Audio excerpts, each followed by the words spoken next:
अनुराग, ये जो कदम है केंद्र सरकार का सारे विपक्ष के सांसदों को साथ ले जाने का, अभी तक 2 डेलीगेशन के नाम आए हैं, आपका क्या रिएक्शन है इस पर? देखिए, इस पे तो बात करेंगे, लेकिन शब्द आया गद्दार। गद्दार शब्द आया ना, इस गद्दार पे चर्चा करना बहुत जरूरी है। गद्दार किसको कहते हैं पता है? जो मंत्री विजय शाह, हमारी देश की बहादुर बेटी, एक सेना के अधिकारी को यह कहे कि आतंकवादी की बहन है, उसको कहते हैं देश का गद्दार। गद्दार पता किसको कहते हैं? गद्दार उसको कहते हैं कि बिहार का एक सपूत शहीद हो गया और डिप्टी सीएम को पता ही नहीं चल रहा है, कह रहे हमें पता ही नहीं चला, इसलिए हम उसके अंतिम दर्शन के लिए पहुंच नहीं पाए। जो सिंदूर ऑपरेशन में शहीद हो गया, इसको क्या कहोगे आप? क्या कहोगे उसको? डिप्टी सीएम को मध्य प्रदेश के डिप्टी सीएम क्या कहता है? सेना और सैनिक यहां पे नतमस्तक है प्राइम मिनिस्टर के सामने। इसको क्या कहेंगे आप? क्या कहेंगे उस मंत्री को, उस विधायक को जो तिरंगा रैली निकालता है, उस तिरंगे से मुंह पोंछता है? क्या कहेंगे उसको आप? नहीं कहेंगे उसको आप।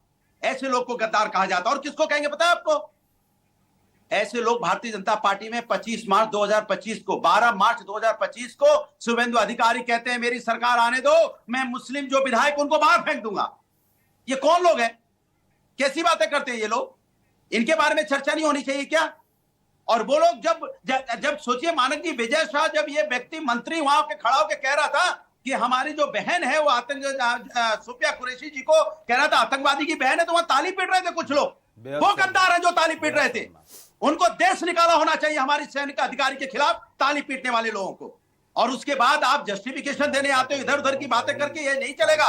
एक सेना के अधिकारी का अपमान करेंगे, आतंकवादी की बहन बताएंगे, उसके बाद उसको मंत्री पद से हटाया भी नहीं जाएगा। मुख्यमंत्री से पूछा जाता है तो कहते कोर्ट में मामला है। अरे मंत्रिपरिषद से आप हटाने का अधिकार आपको है, हटाइए। आप कोर्ट की बात कहां ले आए? उसमें आपके हाथ में है ना ऐसे आदमी को हटाने का। आपके पास आपके कैबिनेट में मंत्री है ना, हटा दीजिए उसको हटाने के लिए दुनिया भर की बातें करने की जरूरत पड़ती है क्या?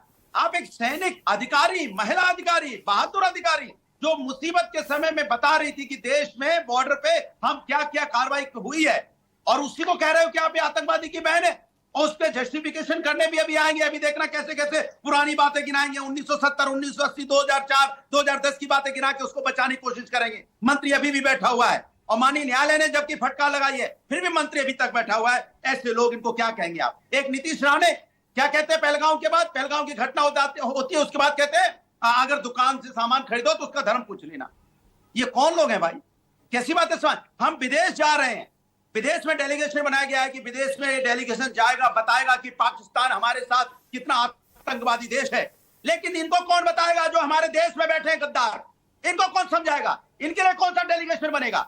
इनको ये बताइए ना, इनके लिए कोई डेलीगेशन बनेगा कि नहीं बनेगा? इनको सत्ता, इनको पद से हटाया जाएगा कि नहीं हटाया जाएगा? विदेश हम जाएंगे, लेकिन देश के अंदर बैठे गद्दारों को हम नहीं समझा पाएंगे। क्या आप स्वागत नहीं कर रहे क्या ये प्रतिनिधिमंडल भेजने का, जिसमें सारे विपक्षी सांसद शामिल हैं? मैं दूसरी बात कह रहा हूं। मैं ये कह रहा हूं कि आप विदेश जाइए, विश्व के पटल पे रखिए सारी बातें, लेकिन देश के अंदर जो लोग देश तोड़ने की बात करते हैं, देश में अपने लोगों का, सैनिकों का मनोबल गिरा रहे हैं, उनके लिए क्या कहेंगे आप बताइए? मतलब विपक्षी सांसदों को साथ लेकर ये जो दल बनाए जा रहे हैं, आपको लगता है ये दिखावा है? मुझे तो बस इतना लगता है, देखो मैं सीधी सी बात कहता हूं, भारतीय जनता पार्टी से मेरा जो सवाल है वो अभी भी वही है। आप विदेशी धरती पे जाइए, पटल पे अपनी बात रखिए, किसी ने नहीं रोका और रखनी भी चाहिए। लेकिन ये बताइए, जो मंत्री अभी तक ठीक है, के शर्मा जवाब दीजिए, फिर आगे जा रहा हूं। के शर्मा बोलिए। माने अजीब अंदर से कैसा फील होता है कि विजय शाह अभी मंत्री बना हुआ है। ठीक है, ओके, के शर्मा बोलिए। मानक जी, मैं कोई 1980 1970 की बात नहीं करूंगा। मैं मात्र 2 दिन पहले अमेठी में पत्रकार वार्ता करते हुए अखिलेश यादव जी से जब पूछा गया कि भाजपा तिरंगा यात्रा निकाल रही है, तो उसका क्या जवाब दिया है आप उससे समझ सकते हैं। अखिलेश यादव बोल रहे हैं कि जश्न जीत का होता है, सीज का नहीं होता। यह अमेठी में दिया हुआ बयान है। मैं पूछना चाहता हूं अनुराग भदौरिया, शर्म आई अखिलेश यादव के बयान से? हम जीते हैं या क्या है? आप सेना की जीत को जीत नहीं मान रहे हैं, आप देश की जीत को जीत नहीं मान रहे हैं। अखिलेश यादव के बयान पे माफी मांगोगे? अखिलेश यादव को हटाओगे? जवाब दो। शर्म आती है?